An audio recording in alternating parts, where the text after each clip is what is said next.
എല്ലാ കൂട്ടുകാർക്കും ശുഭരാത്രി നേർന്നുകൊണ്ട് നമുക്ക് വേദയുടെയും വിക്രത്തിന്റെ നാളത്തെ നല്ലൊരു പ്രൊമോ വിശേഷം കേട്ടാലോ. അതിനു മുമ്പായിട്ട് ആദ്യമായി കാണുന്നവരാണെങ്കിൽ ചാനൽ ഇഷ്ടപ്പെട്ട ഒന്ന് സബ്സ്ക്രൈബ് ചെയ്യാൻ മറക്കരുത്. വീഡിയോ ഇഷ്ടപ്പെടുവാണെങ്കിൽ ലൈക്ക് തരാനും മറക്കരുത് കേട്ടോ. അപ്പൊ നമുക്ക് നേരെ നമ്മുടെ വിശേഷത്തിലേക്ക് പോയാലോ. അങ്ങനെ ഇന്നത്തെ വിശേഷം നമ്മൾ കണ്ടു. വേദ വിക്രത്തിനെ ഉപദേശിക്കുകയാണ്. കാരണം വിക്രത്തിന് ഭയങ്കര സങ്കടമായപ്പോ വെഡിങ് ആനിവേഴ്സറിക്ക് താൻ അച്ഛനും അമ്മയ്ക്കും മേടിച്ചു കൊടുത്ത ഡ്രസ്സാണ് അത് അച്ഛൻ വലിച്ചെറിഞ്ഞു കഴിഞ്ഞപ്പം. പക്ഷേങ്കിൽ വേദ വിക്രത്തിന് ഉപദേശിച്ച് മനസ്സിലാക്കുവാണ്. കാരണം അച്ഛൻ അത്രയല്ലേ ചെയ്തിട്ടുള്ളൂ.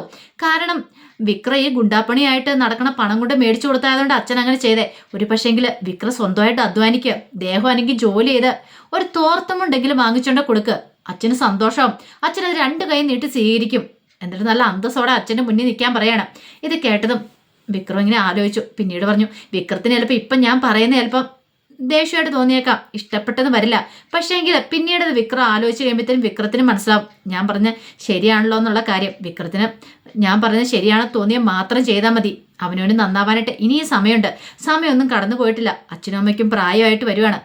ആ പ്രായമായ അച്ഛനും അമ്മയ്ക്കും അവരുടെ ആ വയസ്സനാം കാലത്ത് അവർക്ക് ഇത്തിരി സന്തോഷം മനസ്സിൽ കൊടുക്കാൻ പറ്റുമെങ്കിൽ അത് നല്ലതല്ലേ വിക്രം. ഇനി എങ്ങനെ മുമ്പോട്ട് പോയി നശിക്കാനാണോ തീരുമാനം? നശിക്കാനായിട്ട് പല കാരണങ്ങളും കാണും. പക്ഷേങ്കിൽ അറിയാലോ, ജീവിതത്തിലേക്ക് മടങ്ങി വരാനായിട്ട് ഒരൊറ്റ കാരണം മതി, നന്നാവാനായിട്ട്. ഇനിയെങ്കിലും നന്നാവാനായിട്ടൊരു തീരുമാനം എടുക്കുക എന്നൊക്കെ പറഞ്ഞ് ഉപദേശിക്കുകയാണ്. പിന്നീട് വേദ അങ്ങോട്ടേക്ക് ഇറങ്ങിപ്പോയി. ഈ സമയം വിക്രം ഇരുന്ന് ആലോചിച്ചു. വിക്രം ആലോചിച്ച് നോക്കുമ്പോൾ അവൾ പറയുന്ന കാര്യങ്ങളെല്ലാം 100% ശരിയാണ്. തർക്കിക്കാൻ പോലും പറ്റില്ല. കാരണം അത്രയ്ക്കാണ് ഓരോ പോയിന്റും വേദ പറയുന്നത്. പോരാത്തിന് വക്കീലും കൂടെ പഠിച്ചല്ലേ, വക്കീലാവാൻ വേണ്ടി പഠിച്ചതാണ്. അപ്പോൾ അവൾക്ക് എല്ലാ കാര്യങ്ങളും നല്ല വ്യക്തതയോടെ അറിയാം. അത് പറഞ്ഞ് വിക്രത്തിനെ മനസ്സിലാക്കിയപ്പോൾ വിക്രത്തിനും കാര്യങ്ങളൊക്കെ മനസ്സിലായി. താൻ ചെയ്തുകൊണ്ടിരിക്കുന്ന ജോലി എന്താണെന്നും വിക്രത്തിന് അറിയാം. പക്ഷേങ്കിൽ ആ ചെളിക്കുഴിയിൽ നിന്ന് വിക്രത്തിന് കരകയറാനായിട്ട് സാധിക്കുന്നില്ല. അവനെ വീണ്ടും വീണ്ടും അതിലേക്ക് വലിച്ചു ഇട്ടുകൊണ്ടിരിക്കുകയാണ് ശ്രീനിവാസന്. പക്ഷെ അത് വിക്രത്തിന് മനസ്സിലാവുന്നുമില്ല. അയാൾ എന്ത് വലിയ ചതിയാണ് തന്നോട് ചെയ്തുകൊണ്ടിരിക്കുന്നത്. തൻ്റെ കരിയർ, തൻ്റെ ജീവിതമെല്ലാം അയാൾ നശിപ്പിച്ചുകൊണ്ടിരിക്കുന്നതെന്നുള്ള കാര്യം വിക്രത്തിന് ഇപ്പോഴും ഉൾക്കൊള്ളാനായിട്ട് അങ്ങോട്ട് സാധിച്ചിട്ടില്ല. പക്ഷെ വേദയ്ക്ക് ആദ്യം തന്നെ അത് മനസ്സിലായിട്ടുണ്ടായിരുന്നു. അയാളുടെ പിടിയിൽ നിന്ന് മോചിതനായ മാത്രമേ വിക്രത്തിന് നല്ലൊരു ഭാവി ഉണ്ടാവുള്ളൂ. കുടുംബത്തിന് വേണ്ടിയിട്ട് വിക്രത്തിന് ജീവിക്കാൻ സാധിക്കുള്ളൂ വേദയ്ക്ക് ആദ്യമേ തന്നെ തോന്നിയതാണ്.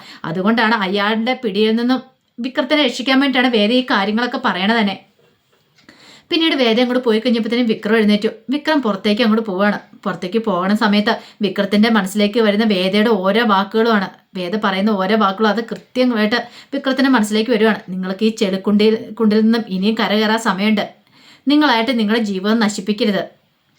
അതുകൊണ്ട് നിങ്ങൾ എത്രയും പെട്ടെന്ന് ചെറുതെങ്കിൽ ചെറുത് ഏതെങ്കിലും ഒരു ജോലി ചെയ്ത് 10 രൂപ കാശുണ്ടാക്കി അച്ഛനും അമ്മയ്ക്ക് എന്തെങ്കിലും വാങ്ങിച്ചോടെ കൊടുക്കുക. അത് അന്തസ്സാണ്, അതാണ് ചെയ്യേണ്ടത് എന്നൊക്കെ പറയാണ്. അതിങ്ങനെ ഓർത്തോണ്ട് വിക്രം പോയപ്പോൾ വിക്രം ഓർത്തു, എങ്ങനെയാണെങ്കിൽ എന്തെങ്കിലും ഒന്ന് ചെയ്തേ മതിയുള്ളൂ. അവൾ പറയുന്നതിലും കാര്യമുണ്ട്. അച്ഛനത് വലിച്ചെറിഞ്ഞാലും അച്ഛനെ കുറ്റം പറയാനായിട്ട് സാധിക്കില്ല.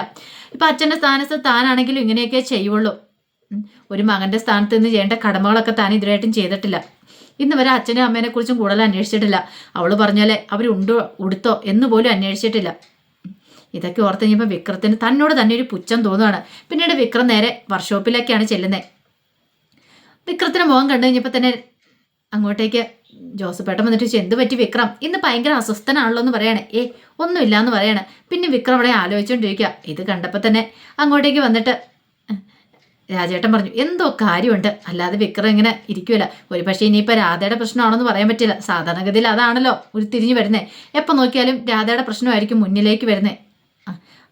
അതൊക്കെയാണെങ്കിൽ അങ്ങനെയാണെങ്കിൽ ആ പ്രശ്നത്തിനുള്ള പരിഹാരം എന്നവണ്ണം രാജേട്ടൻ വന്നിട്ട് പറഞ്ഞു, വിക്രം നീ വേറെ ഒന്നും ഓർത്ത് ഇനി വിഷമിക്കണ്ട. ഞങ്ങൾ പറഞ്ഞു തന്നല്ലോ, നിനക്കൊരു ഭാര്യയുണ്ട്, നീ അവളെക്കുറിച്ച് മാത്രം ചിന്തിക്കാൻ പറയാണ്. ഇത് കേട്ട് കഴിഞ്ഞപ്പം വിക്രം, അതൊന്നും അല്ല രാജേട്ട കാര്യം. പിന്നെ എന്താടാ? അതെ, എനിക്കൊരു ജോലി കിട്ടുമോയെന്ന് ചോദിക്കുക. ജോലിയോ? ഇതെന്ത് പറ്റിയപ്പം? എന്ത് ജോലി ചെയ്യാനും എനിക്ക് സമ്മതമാണ്. എനിക്ക് എത്രയും പെട്ടെന്നൊരു ജോലി വേണം. ഇത് കേട്ടപ്പം ജോസഫേട്ടൻ ആഹാ, മാറാൻ തീരുമാനിച്ചു എന്ന് ചോദിക്കുകയാണ്. എടാ, ഇതെല്ലാം നിന്നോട് ഞങ്ങൾ നേരത്തെ പറഞ്ഞുകൊണ്ടിരുന്നേ, എന്തെങ്കിലും ഒരു ജോലി, അതാണ് നല്ല കാര്യമല്ലടാ.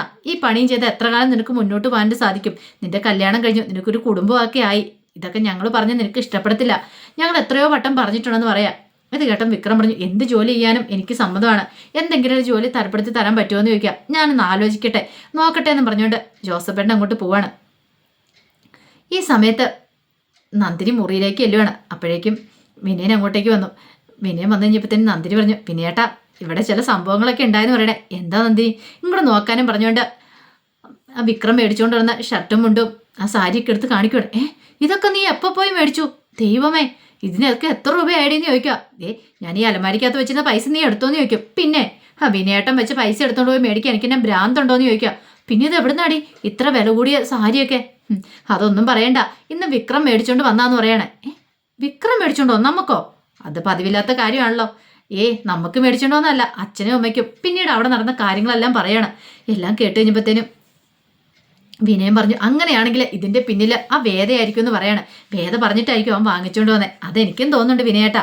പക്ഷേ എങ്കിൽ അച്ഛൻ വാങ്ങിച്ചില്ല. അതുകൊണ്ട് എന്താ, എനിക്കൊരു സാരിയും കിട്ടി, വിനയേട്ടനൊരു ഷർട്ടും മുണ്ടും കിട്ടിയില്ലെന്ന് ചോദിക്കുക. ഇതെങ്ങനെ അമ്മ ചോദിച്ചാലോ? അമ്മ ഇനി ചോദിക്കാനൊന്നും പോകുന്നില്ല. അല്ലെങ്കിലും അച്ഛൻ എന്തെങ്കിലും കണ്ടിട്ടുണ്ടെങ്കിൽ കത്തിച്ച് കളയത്തുള്ളൂ. അതുകൊണ്ട് ഇനി അമ്മ ചോദിക്കാൻ വരത്തില്ല. ആ കാര്യത്തിൽ പേടി വേണ്ട, ഞാൻ രക്ഷപ്പെട്ടെന്ന് പറയാം. എന്നാലും ഇല്ല മനുഷ്യ, നിങ്ങളോ മേടിച്ചിരുന്നില്ല ഇത്ര നല്ല സാരിയൊക്കെ. ഇങ്ങനെയെങ്കിലും എനിക്കൊരു സാരി കിട്ടിയപ്പം എനിക്ക് എന്ത് സന്തോഷമായെന്നറിയോ? ഒന്നും മിണ്ടാതിരിക്കുന്നുണ്ടോ അവിടെ എന്നൊക്കെ പറഞ്ഞിട്ട് നന്ദിനി പറയാണ്. ആ സമയം കമലയ്ക്ക് ഭയങ്കര വിഷമായിരുന്നു. കമലയ്ക്ക് എന്ത് ചെയ്യണമെന്ന് അറിയത്തില്ലാത്തൊരവസ്ഥയായിപ്പോയി. കാരണം അവന് ആഗ്രഹിച്ചു മേടിച്ചുകൊണ്ട് തന്ന സാധനമാണ് സാരി ഷർട്ടും മുണ്ടും. അതാണ് മാഷ് വലിച്ചെറിഞ്ഞ്. അതൊക്കെ ഓർത്ത് വിഷമിച്ചിരിക്കുന്ന സമയത്ത് മാഷ് അങ്ങോട്ടേക്ക് വരുവാണ്. മാഷ് എന്നിട്ട് ചോദിച്ചു, അല്ല ഇതെന്താ കമല, നീ ഇവിടെ എന്തെങ്കിലും ഇരിക്കണമെന്ന് ചോദിക്കാം. ഒന്നുമില്ല മാഷേന്ന് പറയാം.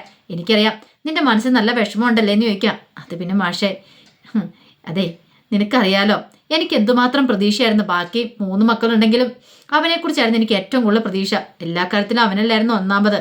പക്ഷേ നമ്മുടെ എല്ലാം പ്രതീക്ഷകളെ ഒരു നിമിഷം കൊണ്ട് അവൻ തകിടം മറിച്ച് കളഞ്ഞില്ലേ. പിന്നെ എനിക്ക് എങ്ങനെ സന്തോഷത്തോടെ ജീവിക്കാൻ പറ്റും? ജീവിക്കുന്നതിന് മാത്രമാണോ? അവൻ കൊണ്ടുത്തരുന്ന എന്ത് സാധനമാണെങ്കിലും, ഷർട്ടും ഉണ്ടെന്നല്ല, എന്ത് സാധനമാണെങ്കിലും എനിക്ക് സ്വീകരിക്കാൻ പറ്റില്ല. അതിനൊക്കെ ഒരു ചോരയുടെ മണമുണ്ട്. അതൊരിക്കലും സ്വീകരിക്കാൻ പറ്റില്ലെന്ന് പറയാം. നീ ഉദ്ദേശിക്കുമായിരിക്കും, അല്ല നീ മനസ്സിൽ പറയുന്നുണ്ടായിരിക്കും ഞാൻ എത്ര ക്രൂരനാന്ന്. അതേകമല്ല, ഞാൻ ക്രൂരനാന്ന് നിനക്ക് തോന്നും. പക്ഷേങ്കിൽ ഞാൻ ഈ ക്രൂരത എന്തുകൊണ്ടാണ് കാണിക്കണം നീ ചിന്തിച്ചിട്ടുണ്ടോ എന്ന് ചോദിക്കുക. കമല പറഞ്ഞു, എനിക്കറിയാം മാഷിന്റെ മനസ്സ്. ഇല്ല, ആരും എന്നെ മനസ്സിലാക്കാൻ ശ്രമിച്ചിട്ടില്ല. അങ്ങനെ മനസ്സിലാക്കിയിട്ടുണ്ടായിരുന്നെങ്കിൽ ഇന്നിപ്പം നീ ഇങ്ങനെ വിഷമിക്കില്ലായിരുന്നു പറയണം. എന്താ മാഷ ഇങ്ങനെയൊക്കെ പറയണേ?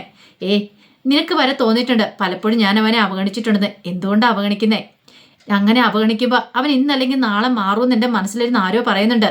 നാളെ അവനൊരു മാറ്റം ഉണ്ടാകുന്ന എൻ്റെ മനസ്സ് പറയുന്നതുകൊണ്ടാണ് ഞാൻ അവനെ ഇങ്ങനെ അവഗണിക്കുന്നത്. അല്ലാതെ അവനോട് ഇഷ്ടക്കുറവുണ്ടായിട്ടല്ല.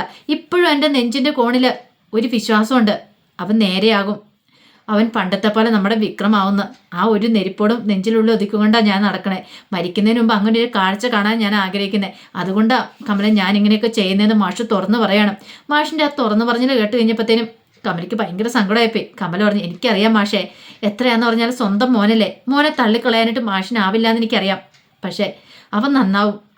അവനെ വേദം നന്നാക്കാമെന്ന് എനിക്കറിയാം. ഇന്ന് തന്നെ കണ്ടില്ലേ അവൻ നമുക്കായിട്ട് വാങ്ങിച്ചുകൊണ്ട് വന്ന് കണ്ടില്ലേന്ന് ചോദിക്കാം. ഇത് കേട്ടപ്പോൾ മാഷ് പറഞ്ഞു, അവന് സ്വന്തം അധ്വാനിച്ചുണ്ടാക്കിയെന്ന് പണം കൊണ്ടാ മേടിച്ചുകൊണ്ട് വന്നിരുന്നെങ്കിൽ ഞാൻ ഇരു കൈ നീട്ടി സ്വീകരിച്ചേനും. പക്ഷേങ്കിൽ ഇത് സാരമില്ല മാഷേ, അങ്ങനെ ഒരു ദിവസം നമുക്കായിട്ട് വരും. മാഷ് കാത്തിരുന്നു. ഞാൻ ഈ പ്രാർത്ഥിക്കുന്ന ദൈവങ്ങളൊന്നും എന്നെ കൈവിടില്ല എന്ന് പറയാണ്. ഇത് കേട്ടത് മാഷ് പറഞ്ഞു, അങ്ങനെയാണേ കൊള്ളാം, അല്ലെങ്കിൽ നമുക്ക് എന്ത് ചെയ്യാൻ പറ്റും എന്നൊക്കെ പറഞ്ഞിട്ട് അങ്ങോട്ടേക്ക് പോവാണ്. പിന്നീട് വിക്രത്തിൻ്റെ അടുത്തേക്ക് ജോസഫേട്ട വന്നിട്ട് അതെ നിനക്ക് ചാക്ക് ചുമക്കാൻ പറ്റുമെന്ന് ചോദിക്കണം. ചാക്ക് ചുമക്കാനാ? അതെ, ലോഡ് ഇറക്കുന്നൊരു പണിയുണ്ട്, നിനക്ക് പറ്റുമെങ്കിൽ ഇപ്പം നീ പോയി ചെയ്തോളാം പറയണം. എവിടെയാന്ന് ചോദിക്കുകയാണ്.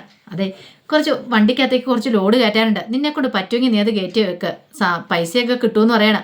ഇത് കേട്ട് കഴിഞ്ഞപ്പോഴത്തേനും വിക്രം പറഞ്ഞു, ചാക്കെങ്കിൽ ചാക്ക് കിട്ടുന്ന ആട്ടേന്ന് പറഞ്ഞുകൊണ്ട് വിക്രം അങ്ങനെ അങ്ങോട്ടേക്ക് പോവാണ്. ഈ സമയം വേദ എന്ത് ചെയ്യുവാണ്? വേദ പുറത്തേക്ക് പോകാനായിട്ട് റെഡിയാവുകയാണ്. അപ്പോഴേക്കും ശ്രീജ വന്നിട്ട് ചോദിച്ചു, അല്ല വേദ എങ്ങോട്ടാന്ന് ചോദിക്കുകയാണ്. അതെ, 1-2 സാധനങ്ങൾ വാങ്ങിക്കാനുണ്ട് ശ്രീജാടുത്തി, ഞാൻ പുറത്ത് വരെ പോയിട്ട് വരാമെന്ന് പറയണം. എന്നാൽ ശരി, പോയിട്ട് വരാൻ പറയണം. അങ്ങനെ വേദ പോവാണ്. വേദ പോകുന്ന സമയത്താണ് വേദ ടൗണിൽ വെച്ച് ആ കാഴ്ച കാണുന്നത്. ചാക്കേട്ടും ചുമന്നുകൊണ്ട് വിക്രം വരുന്നു. ഇതെങ്ങോട്ടാ? നോക്കിക്കഴിഞ്ഞപ്പോഴത്തേനും ഒരു കാറിനകത്തേക്ക് കൊണ്ട് ലോഡ് കയറ്റി വെക്കുവാണ്. അപ്പം വിക്രം നന്നാവാൻ തീരുമാനിച്ചോ? അത് കണ്ടപ്പോൾ ഒരു കാര്യം മനസ്സിലായി, താൻ ഉപദേശം ഏറ്റിട്ടുണ്ട്. ഒരു പക്ഷേങ്കിൽ വിക്രം ജോലി ചെയ്യാൻ തീരുമാനിച്ചു. ഇങ്ങനെയാണെങ്കിൽ മിക്കവാറും ഇത് വിക്രത്തിന് നന്നാവലിൻ്റെ ആദ്യ പടിയായിരിക്കും. ഒരുപക്ഷെ പോകെ പോകെ വിക്രം നന്നാവാൻ ചാൻസ് ഉണ്ട്. തൻ്റെ ഉപദേശം ഏറ്റുപോയെന്ന് മനസ്സിലായി. വേദയ്ക്ക് ഇതിൽ പോലെ ഒരു സന്തോഷം വേറെ കിട്ടാനില്ല. കാരണം ഒരാളെ നന്നാക്കാന്ന് പറഞ്ഞാൽ അത്ര എളുപ്പമുള്ള കാര്യമൊന്നുമല്ല. തൻ്റെ വാക്കുകളും വിക്രത്തിന് മനസ്സിൽ കൊണ്ടിട്ടെന്ന് മനസ്സിലായി. ഇങ്ങനെ അധ്വാനിച്ചു കൊണ്ടിരുന്ന പണം കൊണ്ടേ അമ്മയുടെ കയ്യിൽ കൊടുക്കുകയാണെങ്കിൽ ഉറപ്പായിട്ടും അച്ഛനെതിരൊന്നും പറയത്തില്ലെന്ന് വേദയ്ക്ക് മനസ്സിലായി.